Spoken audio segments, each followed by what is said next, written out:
Ibu mertua dan adik ipar tiba-tiba mengundangku ikut makan malam di restoran mewah. Sampainya di sana, aku kaget melihat hanya tersisa piring kotor. Ibu mertuaku berkata, "Bayarkan semua makanan ini ya." Lalu dia tertawa puas. Saat aku balik badan ingin membayar, aku mendengar adik iparku berkata, "Kita punya ATM berjalan Bu, dasar wanita bodoh." Saat itu aku baru sadar. Ternyata mereka sengaja mengundangku setelah selesai makan. Aku berjalan menuju kasir dan memanggil manajer restoran. 5 menit kemudian, mereka teriak histeris.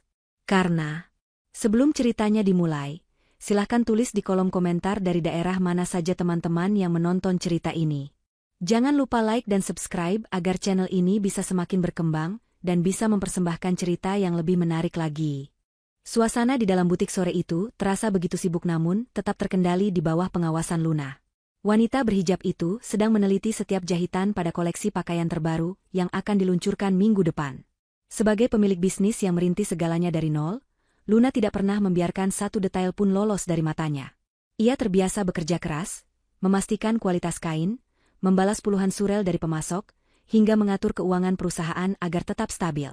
Namun, konsentrasinya sore itu terpecah ketika ponsel di atas meja kerjanya bergetar panjang. Nama Ibu Hesti terpampang jelas di layar. Luna menghela napas panjang sebelum mengangkatnya. Hubungannya dengan ibu mertuanya itu tidak bisa dibilang hangat. Tetapi Luna selalu berusaha menjaga sopan santun demi menghormati suaminya, Vicky. Biasanya, Ibu Hesti hanya menelepon jika ada keperluan mendesak yang ujung-ujungnya berkaitan dengan uang atau permintaan barang. Luna menggeser tombol hijau di layar ponselnya dan mendekatkan benda pipi itu ke telinga. Suara Ibu Hesti terdengar sangat berbeda dari biasanya. Nada bicaranya begitu lembut, manis, dan penuh keramahan yang terasa dibuat-buat. Ibu Hesti menyapa Luna dengan panggilan sayang yang jarang sekali ia dengar. Wanita parubaya itu berbasa-basi menanyakan kabar kesehatan Luna, kesibukan butik, hingga apakah Luna sudah makan atau belum. Luna menjawab dengan sopan, meski keningnya berkerut curiga. Tidak biasanya Ibu Hesti sepeduli ini tanpa ada udang di balik batu. Setelah percakapan basa-basi yang cukup panjang, Ibu Hesti akhirnya mengutarakan maksud utamanya.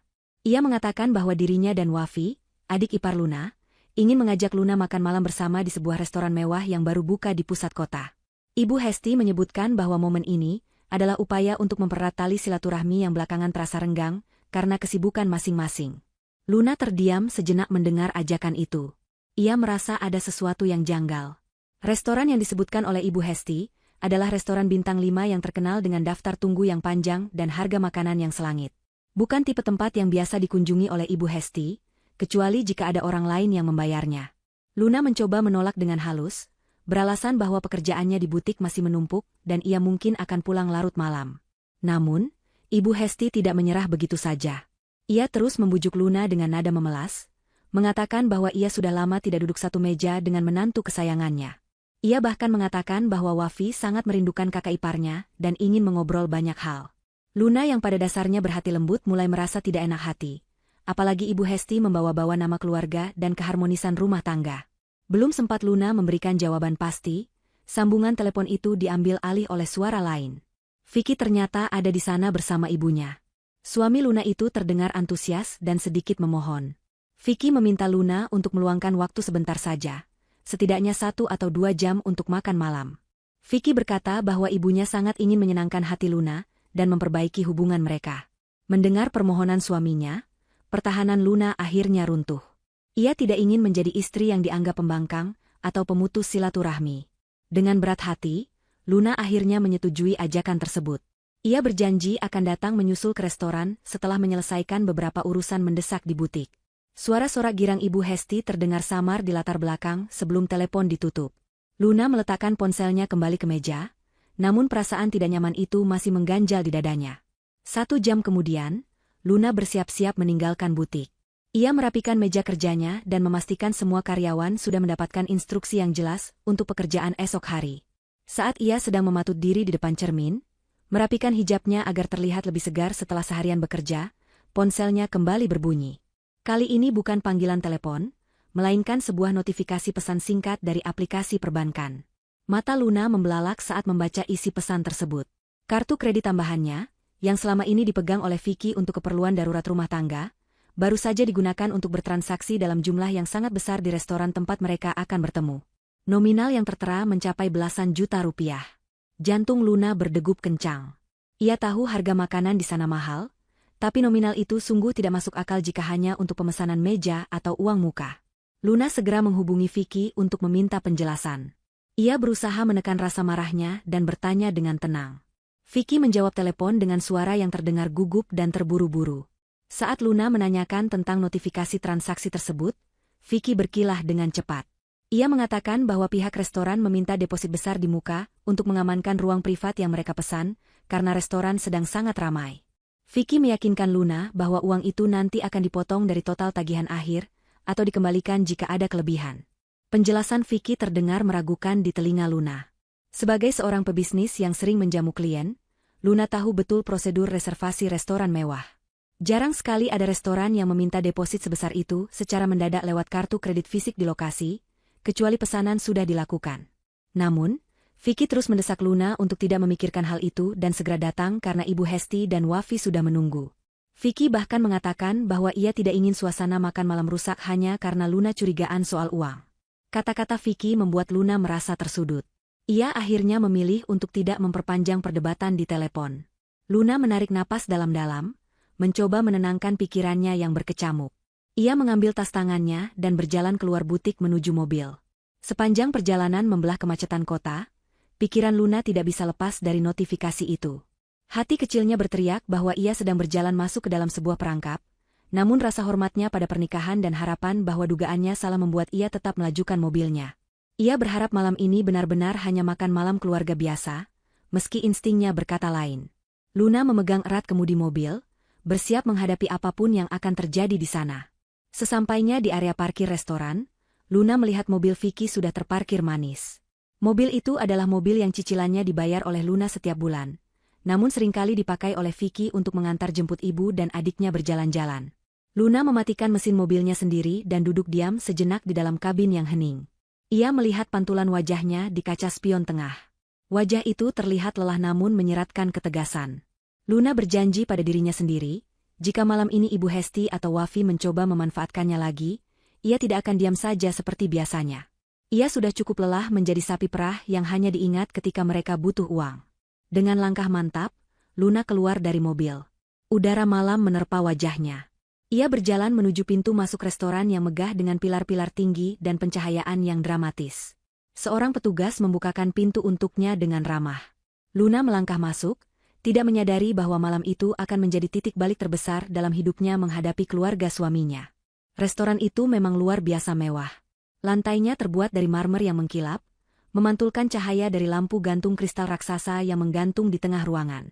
Suara denting garpu dan pisau beradu dengan piring porselen terdengar samar, diiringi alunan musik klasik yang lembut. Para pelayan berseragam rapi lalu lalang dengan nampan berisi hidangan yang menggugah selera. Namun, Luna tidak punya waktu untuk mengagumi keindahan arsitektur atau suasana tempat itu. Ia langsung menyebutkan nama pemesan meja kepada resepsionis. Petugas resepsionis memeriksa daftar tamu dan mengangguk sopan, lalu mempersilakan Luna untuk mengikutinya menuju ruang privat di bagian belakang restoran. Lorong menuju ruang privat itu terasa panjang bagi Luna. Setiap langkah kakinya di atas karpet tebal, seolah membawanya semakin dekat pada kenyataan pahit yang belum ia ketahui bentuknya. Ketika pelayan membuka pintu ruang privat tersebut, aroma makanan yang kuat langsung menyeruak keluar. Aroma daging panggang, bumbu rempah mahal, dan saus krim yang pekat memenuhi indera penciuman Luna. Namun, pemandangan yang menyambutnya sungguh kontras dengan kemewahan restoran tersebut. Di tengah ruangan, duduklah Ibu Hesti, Wafi, dan Vicky mengelilingi sebuah meja bundar yang besar.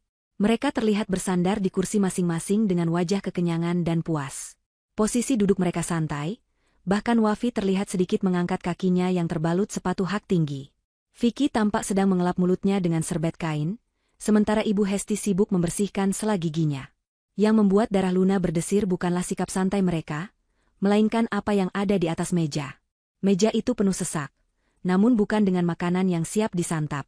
Di sana hanya tersisa tumpukan piring kotor yang berantakan.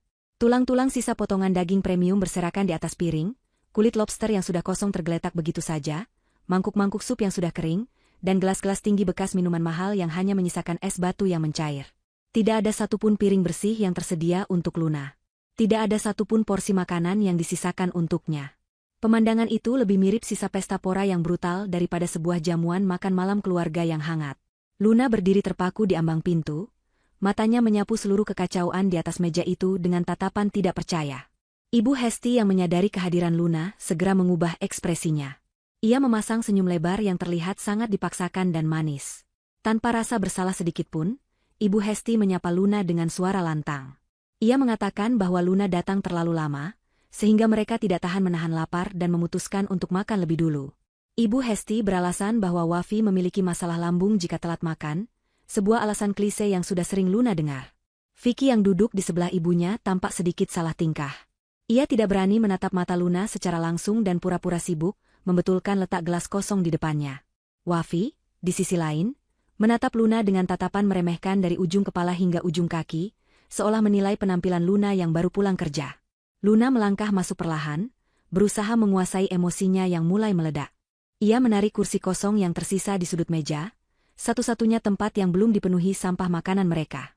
Ia duduk dengan tenang, meletakkan tasnya di pangkuan, dan menatap wajah Ibu Hesti lurus-lurus. Ibu Hesti tertawa kecil, tawa yang terdengar renyah namun menyakitkan di telinga Luna. Dengan nada santai seolah sedang membicarakan cuaca, Ibu Hesti berkata bahwa makanan di sini sangat lezat dan Luna rugi karena tidak datang lebih awal. Kemudian, kalimat yang paling Luna takutkan akhirnya keluar juga. Ibu Hesti menunjuk tumpukan piring kotor itu dengan dagunya dan berkata agar Luna membereskan tagihannya. Ibu Hesti mengaku lupa membawa dompet karena terburu-buru, dan Wafi juga tidak membawa uang tunai. Ia meminta Luna membayarkan semua makanan itu sebagai bentuk bakti menantu kepada mertua. Hening menyelimuti ruangan itu sejenak. Pelayan yang berdiri di sudut ruangan tampak canggung, menunggu instruksi selanjutnya. Vicky masih diam 1000 bahasa, tidak ada tanda-tanda ia akan membela istrinya atau mengeluarkan dompetnya sendiri. Wafi tersenyum sinis sambil memainkan ujung jilbabnya, menunggu reaksi Luna yang biasanya akan pasrah dan menuruti kemauan mereka demi menghindari keributan. Wafi bahkan sempat berceletuk bahwa tagihannya mungkin agak sedikit mahal karena mereka memesan menu rekomendasi koki, tapi ia yakin kakak iparnya yang sukses itu tidak akan keberatan. Ucapan Wafi terdengar seperti pujian, namun syarat dengan ejekan. Mereka semua menunggu Luna mengeluarkan kartu saktinya, kartu yang selama ini menjadi sumber dana bagi gaya hidup mereka yang tidak sesuai kemampuan. Namun, reaksi Luna di luar dugaan mereka. Ia tidak marah, tidak menangis, dan tidak juga langsung membuka tasnya. Luna justru tersenyum. Senyum yang sangat tipis, dingin, dan misterius. Ia mengangkat tangannya memanggil pelayan yang sedari tadi mematung. Dengan suara yang tenang dan berwibawa, Luna memesan 1 gelas air mineral dingin. Hanya itu. Ia tidak memesan makanan untuk dirinya sendiri, tidak juga meminta buku menu. Pelayan itu mencatat pesanan dengan cepat dan segera undur diri, merasa lega bisa keluar dari atmosfer ruangan yang mencekam itu. Ibu Hesti mengerutkan kening melihat tingkah Luna. Ia bertanya mengapa Luna hanya memesan air, apakah Luna tidak lapar. Luna menjawab dengan santai bahwa ia sudah kenyang, hanya dengan melihat mereka makan dengan lahap. Jawaban Luna membuat Wafi mendengus kesal. Wafi merasa Luna sedang bersikap pelit atau sedang menyindir mereka. Vicky akhirnya membuka suara, mencoba mencairkan suasana yang membeku. Ia membujuk Luna untuk memesan setidaknya makanan penutup atau hidangan pembuka, agar tidak terlihat aneh duduk di sana tanpa makan. Tapi Luna menolak dengan halus namun tegas. Ia berkata bahwa ia datang untuk silaturahmi, seperti yang diminta Ibu Hesti, bukan untuk makan. Luna menyandarkan punggungnya ke kursi, melipat kedua tangannya di dada, dan menatap satu persatu wajah orang-orang yang seharusnya menjadi keluarganya itu. Di dalam hatinya, rasa kecewa yang selama ini ia pendam perlahan berubah menjadi tekad yang membara. Piring-piring kotor di hadapannya bukan lagi sekadar sisa makanan, melainkan simbol dari sisa-sisa kesabarannya yang telah habis dilahap oleh keserakahan mereka. Ibu Hesti mulai terlihat tidak sabar. Ia kembali mengingatkan Luna soal tagihan. Ia berkata bahwa mereka ingin segera pulang karena Wafi merasa lelah dan ingin beristirahat. Ibu Hesti mendesak Luna untuk segera memanggil pelayan dan meminta bon tagihan. Luna mengangguk pelan, seolah menyetujui permintaan itu. Gestur tubuh Luna yang tenang membuat Ibu Hesti dan Wafi merasa di atas angin. Mereka berpikir bahwa taktik mereka berhasil lagi. Mereka mengira Luna hanyalah wanita bodoh yang bisa mereka peras kapan saja dengan dalih kewajiban keluarga. Mereka tidak menyadari bahwa di balik tatapan tenang Luna, tersimpan rencana yang akan membalikkan keadaan malam itu juga. Luna mengambil gelas air mineral yang baru saja diantar pelayan, menyesapnya perlahan, membiarkan dinginnya air meredakan panas di dadanya, sebelum ia memulai langkah pertamanya untuk memberi pelajaran yang tidak akan pernah mereka lupakan. Luna meletakkan gelas air mineralnya yang sudah kosong kembali ke atas meja dengan gerakan perlahan dan terkontrol. Bunyi gelas kaca yang bersentuhan dengan permukaan meja marmer itu terdengar nyaring di tengah keheningan yang canggung. Ibu Hesti dan Wafi menatapnya dengan pandangan penuh harap. Mata mereka berbinar menanti saat di mana Luna akan bangkit dan menyelesaikan kewajiban yang mereka bebankan padanya. Vicky, yang duduk di samping ibunya, tampak menghembuskan napas lega. Mengira badai kecil tadi sudah berlalu dan istrinya akan kembali menjadi penurut seperti biasa. Luna memandang wajah-wajah di hadapannya satu persatu, merekam ekspresi manipulatif mereka ke dalam ingatannya. Ia kemudian menarik napas panjang, menata hatinya yang bergemuruh, lalu mendorong kursinya ke belakang dan bangkit berdiri. Gerakan itu langsung disambut dengan senyuman lebar dari Ibu Hesti, seolah kemenangan sudah berada di genggamannya. Ibu Hesti bahkan sempat basa-basi menawarkan diri untuk menemani Luna ke kasir. Namun pantatnya sama sekali tidak beranjak dari kursi empuk itu. Luna menggeleng pelan, mengatakan bahwa ia bisa mengurusnya sendiri. Ia meraih tas tangannya, menyampirkannya di bahu dengan anggun, dan berbalik memunggungi meja makan yang penuh dengan sisa-sisa keserakahan itu. Langkah kakinya terdengar tegas di atas lantai berkarpet tebal. Namun, saat Luna baru berjalan beberapa langkah menuju pintu keluar ruangan privat, ia sengaja melambatkan langkahnya. Instingnya mengatakan bahwa drama sesungguhnya baru akan dimulai saat punggungnya terlihat menjauh. Benar saja, indera pendengarannya menangkap suara desisan tawa yang berusaha ditahan. Suara itu berasal dari arah Wafi.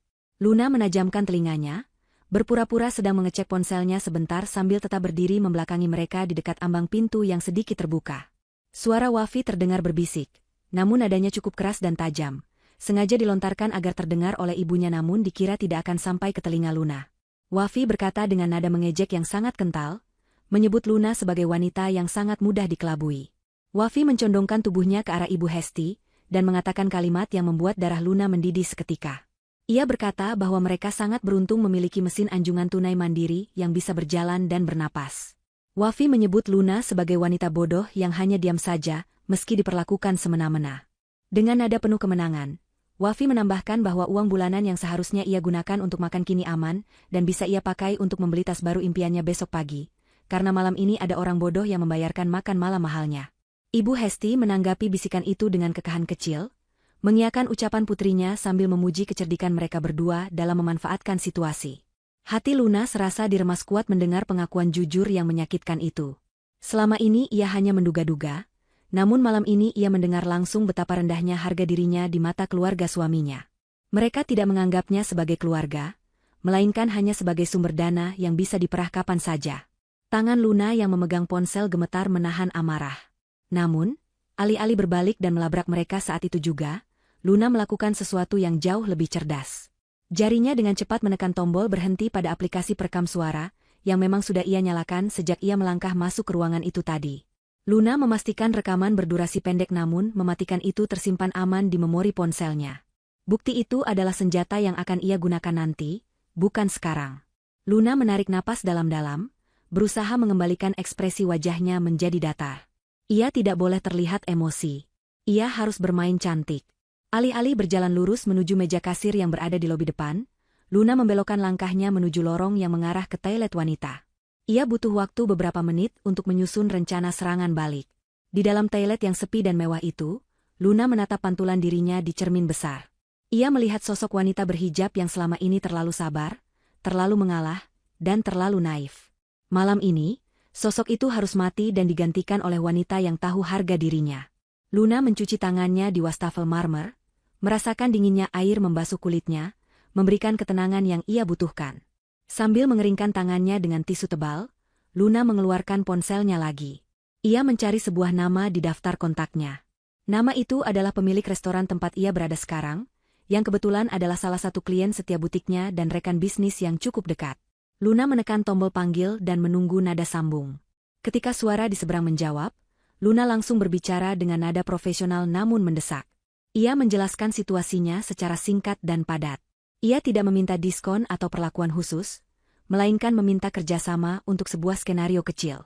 Luna memberikan instruksi spesifik kepada pemilik restoran untuk diteruskan kepada manajer yang bertugas malam itu. Instruksi itu sederhana namun akan menjadi pukulan telak bagi Ibu Hesti dan Wafi. Setelah menutup telepon, Luna merapikan ujung jilbabnya, memoles sedikit bedak agar wajahnya tidak terlihat pucat, dan tersenyum miring pada bayangannya di cermin. Ia siap keluar dari sana, bukan sebagai korban, melainkan sebagai pemain utama yang memegang kendali permainan. Luna melangkah keluar dari toilet dengan aura yang benar-benar berbeda. Langkah kakinya ringan namun penuh keyakinan. Ia berjalan kembali menyusuri lorong restoran yang elegan itu. Saat melewati pintu ruangan privat tempat keluarga suaminya berada, Luna tidak menoleh sedikitpun. Ia tahu mereka pasti sedang mengintip atau menunggu dengan tidak sabar. Membayangkan Luna sedang antre di kasir untuk menggesek kartu kreditnya. Luna terus berjalan lurus menuju lobi utama restoran. Di sana, meja kasir besar dari kayu mahoni berdiri megah dengan beberapa staf yang siap melayani. Manajer restoran, seorang pria parubaya dengan setelan jas rapi yang sudah mendapat instruksi dari pemilik, berdiri tegak di dekat meja kasir. Tatapan matanya bertemu dengan Luna sejenak, dan sebuah anggukan kecil yang hampir tak terlihat terjadi di antara mereka sebagai tanda saling mengerti. Luna menghampiri meja kasir, namun ia tidak mengeluarkan dompetnya untuk membayar tagihan meja VVIP yang ditempati mertuanya. Ia hanya memesan satu pesanan takeaway berupa segelas kopi hangat untuk dirinya sendiri, dan membayar tunai untuk pesanan kecil itu ditambah biaya air mineral yang ia minum tadi. Staf kasir memproses pembayaran Luna dengan cepat dan menyerahkan struk kecil. Luna menerimanya, memasukkannya ke dalam saku, lalu mengambil gelas kopinya. Tanpa menoleh ke belakang lagi, Luna berjalan santai menuju pintu keluar kaca yang besar. Petugas keamanan membukakan pintu untuknya, dan udara malam yang segar langsung menyambut wajahnya. Luna terus berjalan menuju area parkir, masuk ke dalam mobil sedannya, dan duduk di balik kemudi. Ia tidak langsung menyalakan mesin, melainkan mengunci semua pintu dan menurunkan sedikit kaca jendela untuk mendengarkan apa yang akan terjadi selanjutnya. Di dalam restoran, 5 menit telah berlalu sejak Luna pergi. Ibu Hesti, Wafi, dan Vicky mulai merasa gelisah. Mereka mengira Luna sudah membereskan semuanya, dan mungkin sedang menunggu mereka di lobi atau di mobil. Dengan percaya diri yang tinggi, mereka bangkit dari kursi. Wafi memimpin jalan sambil menenteng tasnya dengan gaya angkuh, diikuti Ibu Hesti yang masih sibuk membersihkan sisa makanan di giginya, dan Vicky yang berjalan gontai di belakang. Mereka keluar dari ruangan privat itu dan berjalan menuju pintu keluar restoran, melewati meja kasir tanpa berhenti sedikitpun, seolah-olah mereka adalah pemilik tempat itu. Senyum puas masih terukir di wajah Ibu Hesti dan Wafi, membayangkan betapa kenyangnya perut mereka tanpa harus mengeluarkan uang sepeser pun. Namun, langkah mereka terhenti mendadak ketika manajer restoran dan 2 orang staf senior menghadang jalan mereka tepat di depan pintu keluar. Manajer itu merentangkan tangannya dengan sopan namun tegas, menghalangi akses mereka menuju dunia luar. Wafi yang kaget langsung melotot dan bertanya dengan nada tinggi apa maksud tindakan tersebut. Manajer itu tersenyum tipis, senyum profesional yang dingin, lalu menunjukkan sebuah tagihan panjang yang tercetak di atas kertas tebal. Ia berkata dengan suara lantang yang bisa didengar oleh beberapa tamu lain di lobi, bahwa tagihan untuk meja VVIP nomor 1 belum dibayar sama sekali. Nominal yang tertera di sana mencapai 12 juta rupiah, angka yang fantastis untuk sebuah makan malam 3 orang. Wajah Ibu Hesti memerah padam karena kaget dan malu. Ia segera menyanggah dengan keras, menunjuk ke arah pintu keluar dan mengatakan bahwa menantunya, wanita berhijab yang tadi keluar, sudah membayar semuanya. Ibu Hesti bersikeras bahwa ini pasti ada kesalahan sistem atau kekeliruan pencatatan. Ia bahkan mulai meninggikan suaranya, mencoba mengintimidasi manajer tersebut dengan gaya sok berkuasanya. Vicky yang berdiri di belakang ibunya tampak bingung dan mulai panik. Matanya liar mencari keberadaan Luna yang sudah tidak terlihat dimanapun. Wafi ikut-ikutan membentak staf restoran, menuduh mereka tidak becus bekerja dan mencoba menipu tamu terhormat seperti mereka. Keributan itu mulai menarik perhatian pengunjung lain yang sedang makan di area lobi, membuat suasana menjadi tontonan publik. Dengan tenang, manajer restoran menjelaskan fakta yang sebenarnya. Ia berkata bahwa Ibu Luna memang sudah mampir ke kasir, tetapi beliau secara spesifik mengatakan hanya membayar apa yang beliau pesan sendiri, yaitu 1 botol air mineral dan 1 gelas kopi takeaway. Manajer itu menekankan kalimat berikutnya dengan sangat jelas, seolah ingin meruntuhkan harga diri keluarga itu hingga ke dasar. Ia menyampaikan pesan Luna bahwa beliau tidak mengenal rombongan yang makan di meja VVIP tersebut, dan tidak memiliki kewajiban untuk menanggung biaya makan mereka. Manajer itu menegaskan bahwa tamu di meja itulah yang memesan makanan, memakannya sampai habis, dan oleh karena itu, merekalah yang harus bertanggung jawab atas tagihan tersebut sekarang juga. Mendengar penjelasan itu, kaki Wafi terasa lemas. Wajahnya pucat pasi, seputih kertas. Senyum angkuh yang tadi ia pamerkan lenyap tak berbekas, digantikan oleh ekspresi horor murni. Ibu Hesti ternganga, Mulutnya terbuka lebar namun tidak ada kata-kata yang bisa keluar. Ia merasa seperti baru saja ditampar keras di depan umum. Vicky gemetar hebat. Tangannya merogoh saku celananya dengan panik. Mencari dompet yang isinya ia tahu tidak akan pernah cukup untuk membayar tagihan sebesar itu. Mereka bertiga terjebak di tengah lobi restoran mewah, dikelilingi tatapan menghakimi dari orang-orang asing dan tatapan tajam dari staf keamanan yang mulai mendekat. Sementara itu, di luar sana, di dalam mobil sedannya yang nyaman, Luna melihat keributan itu dari kejauhan. Ia menyalakan mesin mobilnya, suara halusnya menderu pelan. Sebuah senyum kepuasan terukir di bibirnya. Perangkap telah tertutup sempurna, dan pelajaran pertama baru saja dimulai. Kepanikan mulai menjalar di lobi restoran mewah itu, seperti api yang menyambar bensin. Wajah Wafi yang tadinya pucat pasi kini berubah memerah, campuran antara rasa malu yang tak tertahankan dan amarah yang meledak-ledak. Gadis muda yang terbiasa hidup dengan standar ganda itu tidak terima dipermalukan di depan umum, apalagi oleh pelayan restoran yang ia anggap statusnya jauh di bawah dirinya. Dengan suara melengking yang memekakan telinga, Wafi mulai berteriak histeris. Ia menuding wajah manajer restoran dengan jari telunjuknya yang bergetar hebat, menuduh bahwa restoran tersebut sengaja menjebak mereka dengan harga yang tidak masuk akal. Wafi berdalih bahwa mereka adalah korban penipuan dan mengancam akan memviralkan restoran tersebut ke seluruh pengikut media sosialnya. Namun, ancaman itu terdengar kosong dan menggelikan di telinga para staf yang sudah sering menghadapi pelanggan bermasalah. Wafi lupa bahwa di tempat sekelas ini, reputasi dibangun di atas integritas, bukan ancaman anak muda yang tantrum. Ibu Hesti, yang biasanya pandai bersilat lidah, kini tampak kehilangan kata-kata. Ia mencoba memegang lengan Wafi untuk menenangkannya, namun tubuhnya sendiri gemetar hebat. Ia menatap sekeliling lobi, melihat tatapan-tatapan sinis dan bisik-bisik dari pengunjung lain yang mulai terganggu dengan keributan tersebut. Ibu Hesti menyadari bahwa martabat yang selama ini ia junjung tinggi sedang runtuh berkeping-keping. Ia mencoba taktik lamanya, yaitu memelas. Ia mendekati manajer restoran dengan wajah yang dibuat sesedih mungkin, mengatakan bahwa dompetnya tertinggal dan menantunya pasti hanya sedang bercanda.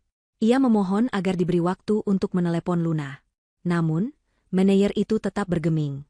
Dengan nada dingin, ia menegaskan bahwa waktu negosiasi sudah habis dan pembayaran harus dilakukan detik itu juga sebelum mereka diizinkan melangkah keluar dari pintu.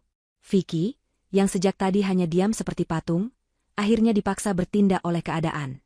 Dengan tangan yang basah oleh keringat dingin, ia merogoh dompet kulitnya yang tipis. Vicky tahu betul kondisi keuangannya. Gaji bulanannya sudah habis untuk membayar cicilan motor sport yang ia beli diam-diam, dan sisanya sering diminta oleh ibunya. Harapan satu-satunya adalah kartu kredit yang ada di dompetnya, kartu yang limitnya sebenarnya sangat terbatas. Dengan gerakan kaku, Vicky menyerahkan kartu itu kepada kasir. Semua mata tertuju pada mesin EDC yang sedang memproses transaksi. Detik-detik menunggu itu terasa seperti berjam-jam bagi Vicky. Bunyi, bip, panjang dari mesin itu terdengar seperti vonis mati. Kasir menggeleng pelan sambil mengembalikan kartu itu, mengatakan bahwa transaksi ditolak karena saldo tidak mencukupi. Vicky mencoba kartu debit lainnya, namun hasilnya sama saja. Saldo di rekening pribadinya bahkan tidak cukup untuk membayar satu porsi steak yang tadi dimakan ibunya. Melihat kegagalan Vicky, histeria Wafi semakin menjadi-jadi. Ia tidak lagi sekadar berteriak, tapi mulai menangis meraung-raung di tengah lobi. Ia merasa dunianya runtuh. Ia membayangkan bagaimana ia harus mencuci piring atau dipenjara karena makan tanpa bayar. Wafi mulai menyalahkan semua orang. Ia menyalahkan Vicky yang tidak berguna sebagai kakak laki-laki, menyalahkan ibunya yang memesan makanan terlalu banyak, dan tentu saja menyalahkan Luna yang ia sebut sebagai iblis berhati batu. Teriakan Wafi yang menyebut nama Luna dengan sumpah serapah justru membuat simpati orang-orang di sana hilang. Pengunjung restoran semakin yakin bahwa keluarga ini memang bermasalah. Petugas keamanan yang bertubuh kekar akhirnya mendekat, membentuk barikade di sekitar mereka agar tidak melarikan diri, membuat mereka terlihat seperti kriminal yang baru saja tertangkap basah. Di tengah kekacauan itu, Wafi tidak menyadari bahwa di salah satu meja dekat jendela lobi, seorang pengunjung wanita sedang mengarahkan ponselnya tepat ke arah mereka. Pengunjung itu bukan orang sembarangan, melainkan seorang food vlogger terkenal yang kebetulan sedang mengulas menu baru di sana. Awalnya ia hanya merekam suasana restoran, namun keributan yang dibuat Wafi menjadi konten yang jauh lebih menarik. Wajah Wafi yang berantakan dengan makeup luntur karena air mata, teriakan kasarnya, dan sikap arogan Ibu Hesti terekam dengan sangat jelas dalam kualitas video definisi tinggi. Lampu kilat dari ponsel pengunjung lain juga mulai menyala satu persatu. Wafi yang sadar sedang menjadi tontonan, mencoba menutupi wajahnya dengan tas, namun semuanya sudah terlambat. Ia yang selama ini selalu ingin viral dan terkenal di media sosial, akhirnya mendapatkan keinginannya, namun dengan cara yang paling memalukan. Manajer restoran akhirnya mengambil tindakan tegas. Ia memberi ultimatum terakhir. Bayar sekarang dengan jaminan barang berharga, atau polisi akan datang menjemput dalam 10 menit. Ancaman penjara membuat nyali Ibu Hesti ciut seketika. Ia memaksa Vicky untuk meninggalkan KTP, jam tangan, dan ponselnya sebagai jaminan sementara sampai mereka bisa mendapatkan uang tunai. Vicky, yang sudah kehilangan harga dirinya sebagai kepala keluarga, hanya bisa pasrah. Ia menyerahkan semua barang pribadinya kepada manajer dengan tangan gemetar. Setelah proses penahanan jaminan yang memalukan itu selesai, mereka diusir keluar oleh keamanan restoran.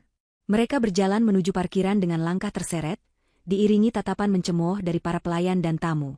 Malam yang seharusnya menjadi pesta pora itu berakhir menjadi mimpi buruk yang nyata.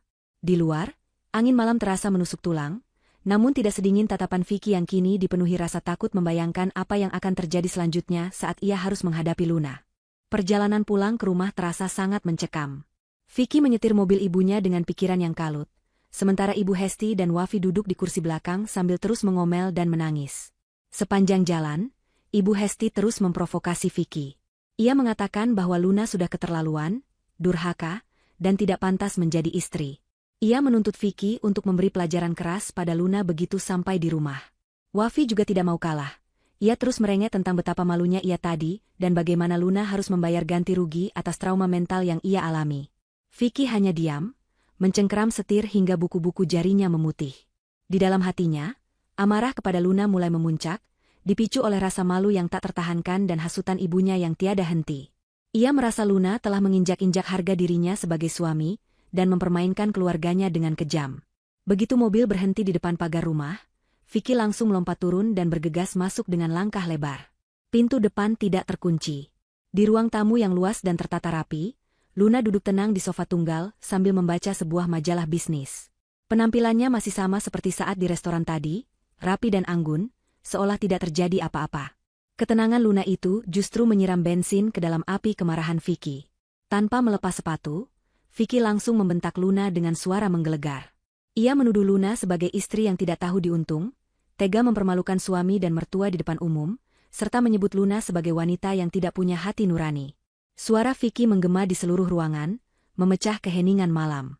Ibu Hesti dan Wafi yang menyusul masuk, berdiri di belakang Vicky dengan wajah puas, merasa mendapat dukungan untuk menyudutkan Luna. Luna menutup majalahnya perlahan dan meletakkannya di meja. Ia tidak berdiri, tidak juga terlihat takut. Tatapan matanya lurus menembus mata Vicky yang merah karena marah. Dengan suara yang datar namun dingin, Luna bertanya apa yang sebenarnya membuat Vicky marah. Pertanyaan itu membuat Vicky semakin berang. Ia berteriak bahwa Luna sengaja menjebak mereka, meninggalkan tagihan belasan juta, dan membuat mereka seperti pengemis. Vicky mengatakan bahwa sebagai istri yang kaya, uang segitu seharusnya tidak berarti apa-apa bagi Luna dibandingkan kehormatan keluarga. Mendengar kata kehormatan keluarga, sudut bibir Luna terangkat sedikit, membentuk senyum sinis yang menakutkan. Luna berkata pelan bahwa kehormatan itu harusnya dijaga dengan perilaku, bukan dibeli dengan uang orang lain. Sebelum Vicky sempat membalas, Luna mengambil ponselnya dari saku. Ia menggeser layar beberapa kali, lalu menekan tombol putar dengan volume maksimal. Suara rekaman yang jernih seketika memenuhi ruang tamu itu. "Lihat Bu, dia nurut saja. Kita punya ATM berjalan. Dasar wanita bodoh. Lumayan, uang bulananku aman buat beli tas baru." Kemudian terdengar tawa Ibu Hesti yang khas, menimpali, "Iya, biar saja dia bayar. Memang itu gunanya dia." Suara Wafi dan Ibu Hesti terdengar begitu jelas, tanpa distorsi, seolah mereka sedang berbicara saat itu juga di ruangan tersebut. Wajah Vicky yang tadinya merah padam karena marah, perlahan berubah menjadi pucat pasi. Ia mengenali suara itu. Itu adalah suara adik dan ibunya, suara orang-orang yang baru saja ia bela mati-matian. Rekaman itu berhenti, menyisakan keheningan yang jauh lebih menakutkan daripada teriakan Vicky sebelumnya. Wafi menutup mulutnya dengan tangan, matanya terbelalak kaget. Ia tidak menyangka ucapan bisik-bisiknya di restoran tadi terekam oleh Luna. Ibu Hesti mematung, wajahnya pias seperti mayat. Rahasia hati mereka yang busuk kini telanjang di hadapan Vicky. Vicky menoleh perlahan ke arah ibu dan adiknya, tatapannya penuh tanya dan kekecewaan. Ia mencoba mencari pembelaan di mata mereka, namun bahasa tubuh mereka yang panik sudah cukup menjadi jawaban. Vicky kembali menatap Luna, mulutnya terbuka ingin mengatakan sesuatu. Mungkin sebuah permintaan maaf atau penyangkalan, tapi tidak ada suara yang keluar. Lidahnya terasa keluh. Segala argumen tentang menghormati keluarga yang ia susun di kepalanya hancur lebur oleh bukti nyata bahwa keluarganya sendiri yang tidak menghormati istrinya. Luna berdiri perlahan, menatap Vicky dengan pandangan yang sudah tidak lagi menyeratkan cinta, melainkan rasa lelah yang luar biasa. Ia menunjuk ke sudut ruangan, di mana 3 buah koper besar dan beberapa kardus sudah tertumpuk rapi. Vicky mengikuti arah telunjuk Luna dan terkesiap. Itu adalah barang-barangnya. Luna berkata dengan suara tegas yang tidak bisa dibantah, bahwa malam ini juga Vicky harus angkat kaki dari rumah itu. Luna mengingatkan Vicky bahwa rumah ini dibeli oleh Luna sebelum mereka menikah. Sertifikatnya atas nama Luna, dan Vicky tidak punya hak sepeser pun atas properti tersebut. Luna juga menegaskan bahwa mulai detik ini, ATM berjalan, yang mereka sebut-sebut itu sudah rusak permanen.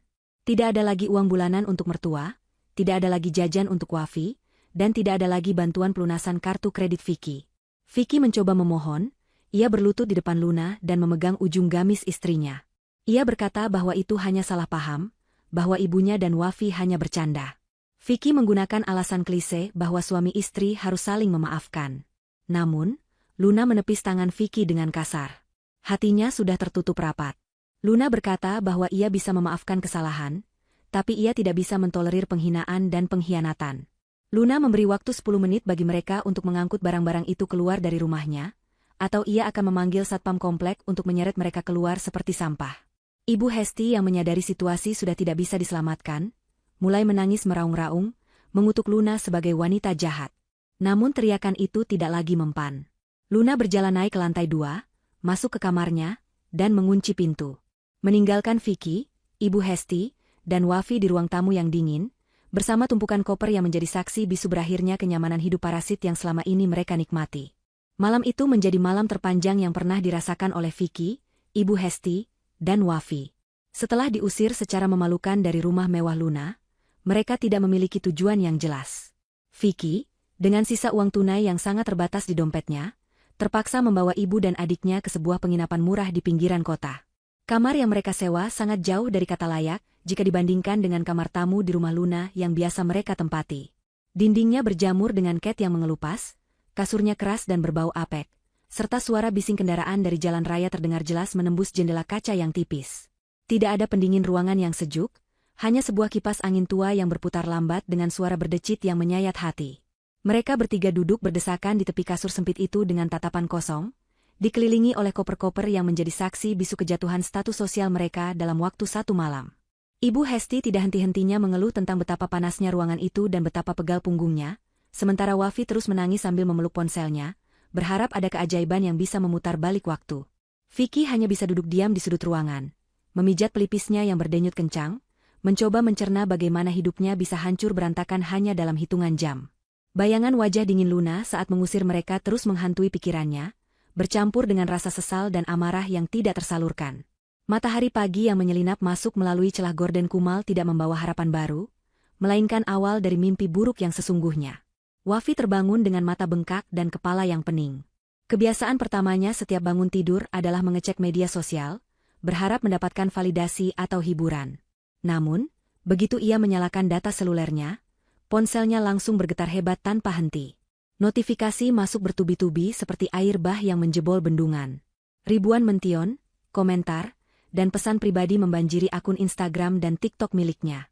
Jantung Wafi berdegup kencang, perasaan tidak enak mulai merayapi tengkuknya. Dengan jari gemetar, ia membuka salah satu notifikasi yang paling banyak dibagikan. Matanya terbelalak horor saat melihat sebuah video yang sedang menjadi trending topik nomor 1 di kota itu.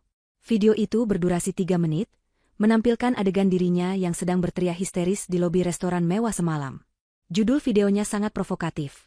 Drama keluarga sosialita palsu, makan elit, bayar sulit, ngamuk di restoran bintang 5. Dalam video tersebut, wajah Wafi terlihat sangat jelas, tidak ada sensor sedikit pun. Setiap kata kasar yang ia lontarkan kepada manajer restoran terekam dengan kualitas audio yang jernih. Ekspresi angkuh Ibu Hesti saat mencoba mengintimidasi staf, serta wajah bingung dan ketakutan Vicky saat kartu kreditnya ditolak, semuanya terpampang nyata untuk dinikmati oleh jutaan netizen.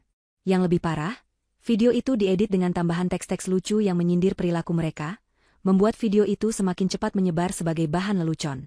Wafi membaca kolom komentar dengan napas tertahan. Tidak ada satupun komentar yang membelanya. Ribuan orang asing menghujatnya dengan kata-kata yang tajam dan kejam.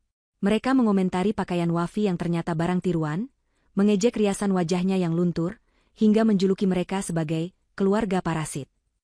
Julukan ATM berjalan yang sempat Wafi ucapkan dalam rekaman suara Luna ternyata entah bagaimana bocor juga di kolom komentar. Sepertinya ada seseorang yang mengenal Luna dan ikut membongkar kedok mereka. Netizen dengan kejam membedah gaya hidup Wafi yang selama ini dipamerkan di media sosial, membandingkannya dengan realita menyedihkan di video tersebut. Citra, wanita berkelas, yang mati-matian dibangun Wafi selama bertahun-tahun hancur lebur menjadi debu hanya dalam semalam. Di tengah kepanikan itu, sebuah pesan WhatsApp masuk ke ponsel Wafi. Nama pengirimnya membuat darah Wafi berhenti mengalir seketika, Mas Raka. Raka adalah tunangan Wafi, seorang pria dari keluarga terpandang dan mapan yang sangat Wafi banggakan. Raka adalah tiket emas Wafi untuk keluar dari kehidupan kelas menengah dan masuk ke jajaran elit yang sesungguhnya. Rencana pertunangan resmi mereka seharusnya digelar bulan depan. Dengan tangan gemetar hebat, Wafi membuka pesan itu. Isinya singkat, padat, dan menghancurkan. Raka menulis bahwa ia dan keluarganya sudah melihat video yang viral itu. Orang tua Raka, yang sangat menjunjung tinggi martabat dan nama baik keluarga, merasa sangat malu dan terhina melihat calon menantu mereka bertingkah laku seperti preman pasar di tempat umum. Raka mengatakan bahwa ia tidak bisa menolerir sikap kasar dan penipuan yang dilakukan keluarga Wafi. Di akhir pesan, Raka menulis kalimat yang menjadi paku terakhir di peti mati masa depan Wafi. Hubungan kita berakhir di sini. Tolong jangan hubungi aku atau keluargaku lagi. Cincin yang aku berikan, anggap saja sedekah untuk membantu membayar utang makan malammu. Wafi menjerit histeris, lebih keras dan lebih memilukan daripada teriakan di restoran semalam.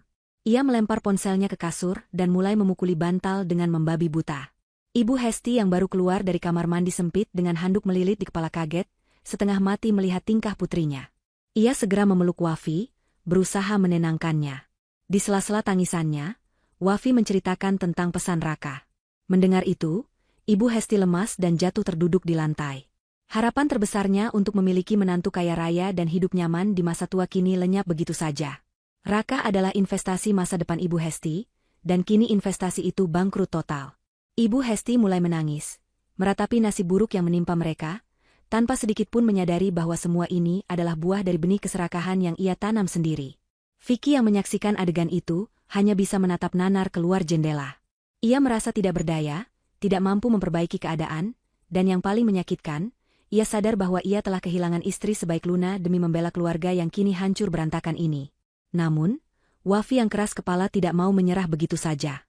Setelah tangisnya reda, timbul niat jahat di hatinya untuk melakukan serangan balik. Ia berpikir bahwa jika ia hancur, Luna juga harus hancur. Wafi mengambil ponselnya kembali, menyeka air matanya, dan mulai merekam video klarifikasi. Dengan kemampuan akting yang mumpuni, Wafi memasang wajah paling menyedihkan. Di depan kamera, ia bercerita bohong bahwa video yang beredar itu tidak utuh. Ia memutarbalikkan fakta dengan mengatakan bahwa Luna adalah kakak ipar yang kejam, yang sengaja menjebak mereka karena iri dengan kebahagiaan keluarga mereka. Wafi menuduh Luna pelit dan tidak pernah membantu keluarga suami, sehingga mereka terpaksa berhutang. Ia berharap video ini akan memancing simpati netizen dan membalikan opini publik untuk menyerang Luna. Dengan percaya diri, Wafi mengunggah video itu ke akunnya, berharap mendapatkan dukungan. Sayangnya, Wafi meremehkan kecerdasan netizen dan jejak digital. Bukannya simpati, video klarifikasi itu justru menjadi bumerang yang mematikan. Netizen dengan cepat menemukan ketidakkonsistenan dalam cerita Wafi. Beberapa pengikut lama Wafi mulai membongkar arsip foto-foto liburan mewah Wafi yang ternyata dibiayai oleh Luna. Ada juga komentar dari mantan karyawan butik Luna yang bersaksi betapa baiknya Luna, dan betapa seringnya Ibu Hesti datang ke butik untuk meminta barang gratisan. Serangan balik netizen jauh lebih brutal kali ini. Mereka mulai melakukan doxing atau membongkar data pribadi Wafi, termasuk tunggakan cicilan paylater dan hutang-hutang gaya hidupnya yang menumpuk. Akun media sosial butik Luna justru banjir dukungan dan doa dari pelanggan yang tahu karakter aslinya. Usaha Wafi untuk menjatuhkan Luna justru membuat nama Luna semakin harum sebagai wanita sabar yang teraniaya, sementara Wafi resmi dinobatkan sebagai public enemy nomor 1 hari itu. Wafi menatap layar ponselnya dengan tatapan kosong, menyadari bahwa ia baru saja menggali kuburannya sendiri semakin dalam, menutup rapat segala pintu kesempatan untuk bangkit kembali. Pagi berganti siang, dan rasa lapar mulai menggerogoti perut mereka bertiga. Di dalam kamar penginapan yang sempit itu, persediaan makanan mereka hanyalah beberapa bungkus roti tawar murah yang dibeli Vicky di minimarket semalam. Suasana di antara mereka sangat tegang dan suram. Vicky duduk di tepi tempat tidur sambil menghitung sisa uang tunai di dompetnya. Jumlahnya sangat menyedihkan, tidak akan cukup untuk membiayai penginapan ini lebih dari 2 hari lagi, apalagi untuk makan 3 kali sehari bagi 3 orang dewasa. Vicky harus segera pergi bekerja, berharap gajinya bulan depan masih bisa diandalkan, meskipun ia tahu posisinya di kantor sedang tidak aman karena performa kerjanya yang menurun drastis akibat masalah keluarga ini. Kemeja kerja Vicky yang kusut karena tersimpan asal-asalan di dalam koper membuatnya terlihat lusuh, jauh dari kesan profesional yang biasanya ia tampilkan berkat tangan dingin Luna yang selalu menyiapkan pakaiannya dengan rapi. Saat Vicky hendak berangkat kerja, sebuah panggilan telepon masuk ke ponsel Ibu Hesti. Layar ponsel itu menampilkan nomor tidak dikenal dengan kode area lokal. Ibu Hesti mengangkatnya dengan malas, mengira itu adalah salah satu teman arisannya yang ingin bergosip tentang video viral Wafi. Namun, suara di seberang sana bukanlah suara teman yang ramah, melainkan suara tegas dan formal dari seorang petugas bank. Wajah Ibu Hesti yang tadinya masam perlahan berubah menjadi pucat pasi, seputih kapas. Matanya melirik gelisah ke arah Vicky yang sedang memakai sepatu. Ibu Hesti menjawab dengan suara terbata-bata, "Tunggu, tolong beri saya waktu, jangan sekarang." Namun pihak di seberang sana tampaknya tidak menerima negosiasi. Percakapan itu berakhir singkat dengan Ibu Hesti mematikan telepon secara sepihak dengan tangan gemetar. Vicky yang melihat gelagat aneh ibunya langsung curiga. Ia mendesak ibunya untuk jujur tentang siapa yang menelepon. Awalnya Ibu Hesti mencoba mengelak, mengatakan itu hanya salah sambung atau penawaran kartu kredit. Namun Vicky yang sudah mencapai batas kesabarannya membentak ibunya, menuntut kebenaran. Di bawah tekanan Vicky dan tatapan Wafi yang juga kebingungan, pertahanan Ibu Hesti akhirnya runtuh. Dengan suara lirih sambil menangis, Ibu Hesti mengakui sebuah rahasia besar yang selama ini ia simpan rapat-rapat. Ia mengaku bahwa pihak bank baru saja menghubunginya untuk memberitahu bahwa rumah lama mereka, satu-satunya aset peninggalan almarhum ayah Vicky yang menjadi tempat berlindung mereka jika terjadi apa-apa, akan segera disita dan dilelang minggu depan. Vicky ternganga tidak percaya. Ia tahu rumah itu adalah rumah tua, tapi ia yakin sertifikatnya aman tersimpan di lemari ibunya. Vicky bertanya dengan suara bergetar, mengapa rumah itu bisa disita? Ibu Hesti, di sela-sela isak tangisnya, mengakui bahwa setahun yang lalu ia diam-diam telah menggadaikan sertifikat rumah itu ke bank untuk mendapatkan pinjaman dana tunai dalam jumlah besar. Uang itu ia gunakan untuk menutupi gaya hidup mewahnya agar bisa bersaing dengan teman-teman sosialitanya, membelikan tas-tas bermerek untuk Wafi agar bisa pamer di Instagram, dan menutupi hutang-hutang arisan yang menumpuk. Ibu Hesti beralasan bahwa ia berani melakukan itu, karena ia yakin Vicky dan Luna akan selalu ada untuk membayarnya jika ia kesulitan. Ia berpikir bahwa sebagai menantu kaya, Luna tidak akan keberatan melunasi hutang mertuanya. Ia berjudi dengan nasib, mengandalkan kekayaan orang lain, dan kini ia kalah telak. Dunia Vicky runtuh untuk kedua kalinya dalam 24 jam. Ia menjambak rambutnya sendiri karena frustrasi. Rumah tua itu adalah satu-satunya rencana cadangan Vicky. Ia berpikir jika Luna benar-benar menceraikannya, setidaknya ia masih punya tempat untuk pulang dan berteduh. Tapi kini, tempat itu pun lenyap karena keserakahan ibunya sendiri. Vicky marah besar, ia berteriak di depan wajah ibunya, menumpahkan segala kekecewaan yang selama ini ia pendam. Ia menyalahkan ibunya yang tidak pernah puas, menyalahkan Wafi yang selalu menuntut barang mewah, dan menyalahkan dirinya sendiri yang terlalu bodoh menuruti mereka. Wafi yang mendengar bahwa mereka akan menjadi gelandangan mulai menangis lagi, menambah kebisingan di kamar sempit itu. Dalam keputusasaan yang memuncak, Ibu Hesti memohon pada Vicky untuk mendatangi Luna. Ia yakin Luna masih punya hati. Ia menyuruh Vicky untuk berlutut, memelas, melakukan apa saja agar Luna mau meminjamkan uang untuk menebus sertifikat rumah itu. Vicky, yang sudah tidak bisa berpikir jernih dan terdesak oleh bayangan ibu dan adiknya tidur di kolong jembatan, akhirnya menuruti ide gila itu. Ia menyambar kunci motornya dan memacu kendaraan roda 2 itu, membelah kemacetan kota menuju butik Luna. Pikirannya kalut, menyusun kata-kata permohonan maaf yang sekiranya bisa meluluhkan hati istrinya. Ia berharap sisa-sisa cinta Luna masih ada. Sesampainya di depan butik mewah milik Luna, Vicky melihat gedung itu berdiri kokoh dan elegan, kontras dengan penampilannya yang kini kacau balau. Ia bergegas menuju gerbang, namun langkahnya dihadang oleh 2 orang satpam bertubuh besar. Satpam itu mengenali Vicky, namun tatapan mereka tidak lagi hormat seperti dulu. Dengan tegas, Satpam itu mengatakan bahwa Ibu Luna telah memberikan instruksi larangan masuk mutlak bagi Vicky, Ibu Hesti, dan Wafi. Vicky mencoba memaksa, berteriak memanggil nama Luna. Ia melihat sosok Luna berdiri di balik kaca jendela besar di lantai 2, menatap ke bawah. Vicky melambaikan tangannya, memohon agar diizinkan masuk bicara sebentar saja. Namun, Luna hanya menatapnya dengan pandangan dingin, tanpa ekspresi, lalu perlahan menutup tirai jendela, memutus kontak mata dan harapan Vicky. Di saat yang bersamaan, ponsel Vicky berbunyi lagi.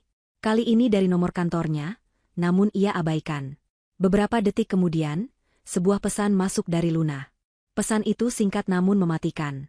Luna menulis bahwa pihak bank baru saja menghubungi Luna, karena namanya tercantum sebagai kontak darurat dalam berkas pinjaman Ibu Hesti. Luna memberitahu Vicky bahwa ia sudah menegaskan kepada pihak bank, bahwa ia tidak memiliki hubungan finansial apapun dengan Ibu Hesti, dan menolak menjadi penjamin. Luna juga menuliskan bahwa proses perceraian sedang diproses oleh pengacaranya, dan segala hutang piutang keluarga Vicky adalah tanggung jawab mereka sendiri. Vicky membaca pesan itu dengan tangan gemetar, lututnya lemas hingga ia jatuh terduduk di aspal panas depan butik. Matahari siang yang terik memanggang kulitnya, namun hatinya terasa beku. Ia menyadari bahwa pintu pertolongan telah tertutup rapat. Tidak ada rumah untuk pulang, tidak ada istri yang menolong, dan tidak ada lagi harga diri yang tersisa. Vicky menatap nanar ke arah gedung butik yang megah itu, menyadari bahwa ia baru saja kehilangan berlian demi mempertahankan kerikil yang kini melukai kakinya. Vicky kembali ke penginapan murah itu dengan langkah gontai, seolah nyawanya telah dicabut paksa dari raganya. Panas terik matahari siang itu tidak mampu menghangatkan tubuhnya yang menggigil karena ketakutan dan keputusasaan. Di tangannya tidak ada uang, tidak ada sertifikat rumah, dan yang paling parah, tidak ada lagi harapan. Saat ia membuka pintu kamar yang engselnya berdecit nyaring, ia disambut oleh tatapan penuh harap dari Ibu Hesti dan Wafi. Mereka berdua duduk di tepi kasur, menanti kabar baik yang tidak akan pernah datang. Ketika Vicky menggeleng pelan dengan wajah tertunduk, Ibu Hesti langsung histeris. Ia menjerit, memukuli dada Vicky, menuduhnya sebagai anak laki-laki yang tidak berguna, karena gagal meluluhkan hati istrinya sendiri. Wafi ikut menyahut dengan sindiran tajam, mengatakan bahwa Vicky seharusnya lebih tegas sebagai suami. Pertengkaran hebat pun pecah di ruangan sempit berukuran 3 kali 4 meter itu. Suara teriakan mereka bercampur dengan suara bising kendaraan dari jalan raya, menciptakan simfoni kehancuran keluarga yang sempurna. Vicky, yang sudah tidak tahan lagi, akhirnya meledak. Ia membentak ibunya untuk pertama kali dalam hidupnya, mengatakan bahwa semua ini terjadi karena keserakahan ibunya yang menggadaikan rumah demi gengsi. Ia menunjuk wajah Wafi, menyalahkannya karena mulutnya yang tidak bisa dijaga. Siang itu, tidak ada lagi rasa hormat atau kasih sayang di antara mereka bertiga. Yang tersisa hanyalah naluri bertahan hidup dari orang-orang yang sedang tenggelam. Hari-hari berikutnya adalah neraka dunia bagi keluarga itu. Pihak bank bergerak cepat sesuai prosedur hukum. Rumah lama peninggalan ayah Vicky disita dan dipasangi papan peringatan besar berwarna merah. Ibu Hesti sempat pingsan saat melihat petugas mengunci gerbang rumah penuh kenangan itu, rumah yang ia korbankan demi tas-tas bermerek dan arisan sosialita yang kini menjauhinya. Mereka tidak punya pilihan selain pindah dari penginapan murah itu, karena uang Vicky benar-benar habis. Dengan sisa uang receh terakhir, mereka menyewa sebuah peta kontrakan di gang sempit yang becek dan gelap di pinggiran kota. Kontrakan itu sangat jauh dari standar hidup mereka sebelumnya. Lantainya hanya semen kasar yang dingin, atapnya bocor jika hujan turun, dan kamar mandinya berada di luar, digunakan bersama dengan penghuni lain. Tidak ada lagi kasur empuk, pendingin ruangan, atau wangi aromaterapi. Yang ada hanyalah bau lembab, nyamuk yang berdengung ganas, dan suara tikus yang berlarian di plafon setiap malam. Wafi menangis setiap malam karena tidak tahan dengan kondisi itu, namun air matanya tidak lagi memancing simpati Vicky maupun ibunya yang kini sibuk meratapi nasib masing-masing. Namun, penderitaan Vicky belum mencapai puncaknya. Masalah di rumah ternyata merembet ke kehidupan profesionalnya. Di kantor, Vicky mulai merasakan perubahan sikap dari rekan-rekannya. Video viral Wafi yang mengamuk di restoran ternyata sudah sampai ke grup pesan singkat karyawan kantor. Mereka berbisik-bisik setiap kali Vicky lewat, menatapnya dengan pandangan merendahkan. Vicky mencoba mengabaikan itu dan fokus bekerja, berharap gajinya bisa menyelamatkan mereka bulan depan. Tapi takdir berkata lain. Siang itu, Vicky dipanggil ke ruangan HRD. Jantungnya berdegup kencang saat melihat manajer HRD dan kepala departemen keuangannya duduk dengan wajah serius. Di atas meja, tergeletak sebuah berkas tebal hasil audit internal. Vicky merasa lututnya lemas seketika. Ia tahu apa isi berkas itu. Selama beberapa bulan terakhir, karena desakan kebutuhan gaya hidup ibunya dan rengekan Wafi, Vicky diam-diam melakukan manipulasi kecil pada laporan klaim biaya operasional timnya. Ia sering menaikkan nominal reimbursemen transportasi dan makan siang tim, lalu mengambil selisihnya untuk memberi uang saku pada ibunya. Jumlahnya memang tidak besar per transaksi, tapi jika diakumulasi, nilainya cukup untuk menjadi alasan pemecatan. Manajer HRD menatap Vicky dengan pandangan kecewa. Ia menjelaskan bahwa perusahaan tidak mentolerir tindakan ketidakjujuran sekecil apapun. Vicky mencoba membela diri, mengatakan bahwa ia sedang terdesak masalah keluarga dan berjanji akan menggantinya potong gaji. Namun, permohonan itu ditolak mentah-mentah. Perusahaan telah mengambil keputusan bulat. Vicky diberhentikan secara tidak hormat hari itu juga. Yang lebih menyakitkan, karena ia dipecat akibat kasus indisipliner dan penggelapan dana, Vicky tidak berhak mendapatkan uang pesangon sepeser pun. Bahkan, sisa gajinya bulan itu ditahan untuk menutupi kerugian yang ia timbulkan. Vicky keluar dari gedung kantor tinggi itu dengan membawa sebuah kotak kardus berisi barang-barang pribadinya. Ia berjalan gontai di trotoar, di bawah panas matahari yang menyengat, dengan jas kerja yang kini terasa seperti kostum badut yang mengejek kegagalannya. Ia telah kehilangan segalanya, istri yang baik, rumah tempat berteduh, dan kini pekerjaan yang menjadi satu-satunya sumber nafkah. Berita pemecatan Vicky menjadi pukulan telak yang mematikan bagi Ibu Hesti dan Wafi. Saat Vicky pulang ke kontrakan sempit itu dan menyampaikan kabar buruk tersebut, suasana menjadi hening mencekam, seolah ada kematian yang baru saja terjadi. Tidak ada lagi teriakan marah, yang ada hanyalah ketakutan murni akan kelaparan. Mulai hari itu, realita hidup miskin benar-benar menghantam mereka tanpa ampun. Wafi terpaksa menjual koleksi tas dan sepatu mahalnya. Namun, kenyataan pahit kembali menamparnya saat ia mencoba menjual barang-barang itu ke toko barang bekas mewah. Ternyata, sebagian besar tas yang dibelikan ibunya adalah barang palsu kualitas premium, bukan barang asli. Harganya jatuh drastis, tidak sebanding dengan gengsi yang selama ini ia pamerkan. Uang hasil penjualan barang-barang itu hanya cukup untuk makan nasi bungkus sederhana selama beberapa minggu. Bulan berganti bulan, kehidupan mereka semakin terperosok. Ibu Hesti yang dulu sombong dan selalu memandang rendah orang lain, kini terpaksa bekerja sebagai buruh cuci gosok di kompleks perumahan tempat tinggal teman-teman lamanya. Ia harus menelan harga dirinya bulat-bulat, menyembunyikan wajahnya dengan masker setiap kali berpapasan dengan orang yang mungkin mengenalinya. Seringkali ia pulang dengan pinggang yang sakit luar biasa dan tangan yang keriput karena deterjen keras, hanya untuk mendapatkan upah yang tidak seberapa. Wafi, yang ijazah sarjananya tidak laku karena reputasi buruknya di internet, akhirnya bekerja serabutan. Ia pernah mencoba menjadi penjaga toko baju, tapi dipecat karena ketahuan bermain ponsel terus-menerus. Vicky sendiri berakhir menjadi pengemudi ojek daring menggunakan motor sewaan, karena motor sport miliknya sudah lama ditarik leasing. Wajah Vicky yang dulu bersih dan terawat kini kusam, terbakar matahari, dan terlihat jauh lebih tua dari usianya. Setiap malam, di dalam kontrakan pengap itu, mereka bertiga makan dalam diam, ditemani penyesalan yang terlambat. Mereka merindukan masa-masa saat Luna masih ada, saat meja makan selalu penuh hidangan lezat, saat tagihan listrik selalu lunas, dan saat hidup terasa mudah. Namun bayangan Luna kini terasa begitu jauh, seperti mimpi indah yang tak akan pernah terulang kembali. Mereka sadar, karma finansial ini adalah penjara yang mereka bangun sendiri dengan batu bata keserakahan dan semen kesombongan. 2 tahun telah berlalu, waktu yang cukup lama untuk mengubah nasib seseorang, entah itu naik ke puncak kesuksesan atau jatuh ke dasar jurang. Bagi Luna, 2 tahun ini adalah masa keemasannya. Bisnis butiknya berkembang pesat, bahkan ia telah membuka 2 cabang baru di kota besar lainnya. Luna kini dikenal sebagai salah satu pengusaha wanita paling inspiratif. Penampilannya semakin anggun dan berkelas, namun ia tetap mempertahankan kesederhanaan hatinya. Tidak ada lagi gurat lelah atau tekanan batin di wajahnya, seperti saat masih menikah dengan Vicky. Aura Luna kini bersinar terang, memancarkan kebahagiaan dan ketenangan batin yang sejati. Namun, kebahagiaan Luna tidak hanya datang dari karirnya. Di sampingnya kini berdiri seorang pria yang menjadi pelengkap jiwanya, Dila. Dila adalah sosok yang sangat berbeda dari Vicky.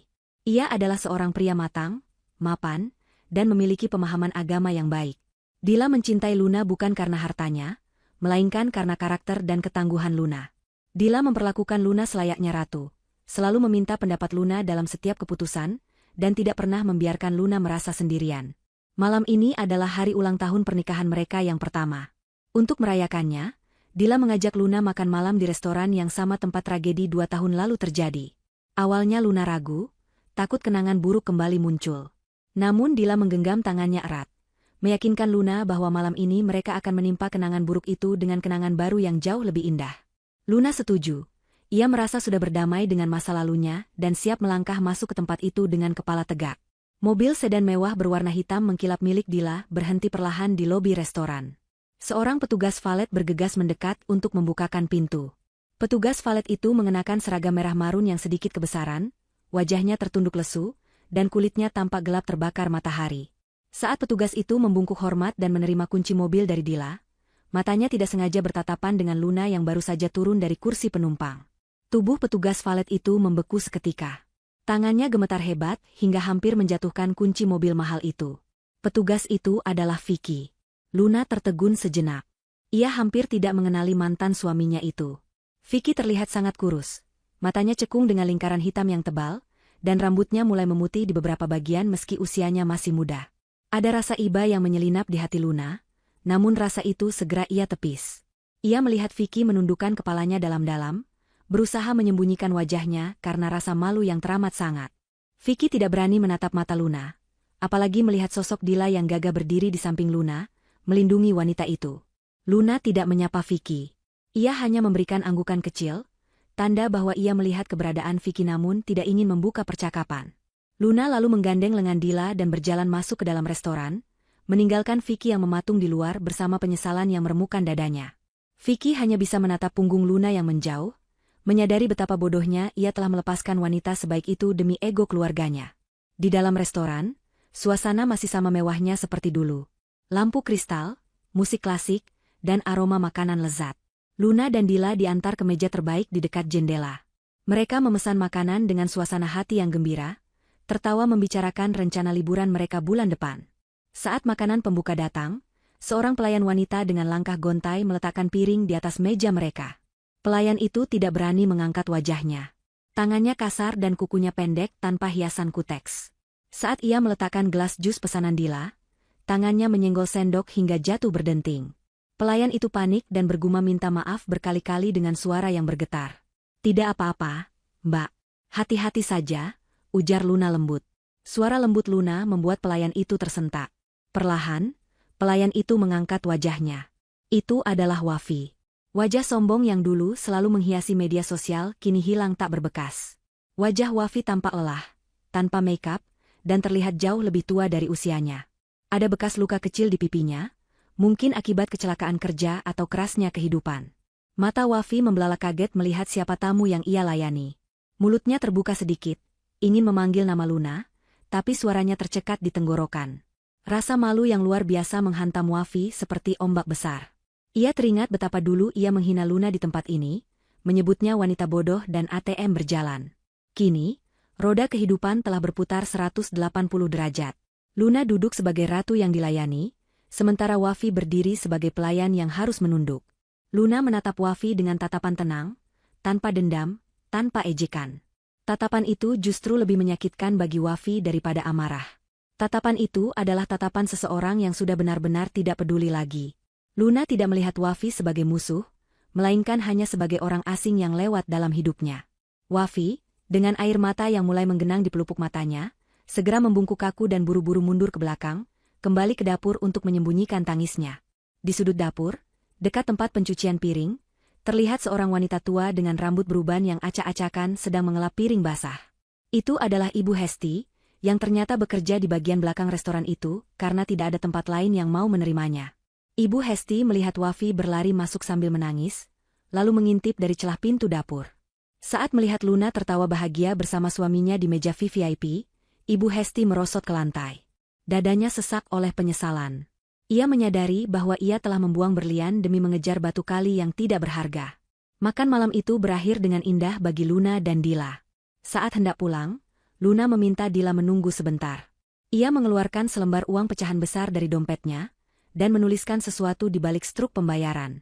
Ia tidak memberikan uang itu langsung kepada Wafi atau Vicky. Ia meninggalkan uang itu di meja sebagai tips, dengan pesan tertulis, "Semoga ini cukup untuk membeli rasa syukur yang dulu kalian lupakan." Luna berjalan keluar restoran dengan langkah ringan. Di luar, Vicky membukakan pintu mobil Dila dengan tangan gemetar. Luna masuk ke dalam mobil tanpa menoleh lagi ke arah Vicky. Mobil mewah itu melaju perlahan, meninggalkan restoran, meninggalkan masa lalu yang kelam, dan meninggalkan 3 orang manusia yang masih terjebak dalam karma perbuatan mereka sendiri.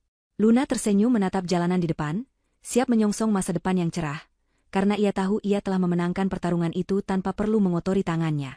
Kemenangan terbaik bukanlah membalas dendam, melainkan menjadi bahagia dan membiarkan semesta yang mengurus sisanya.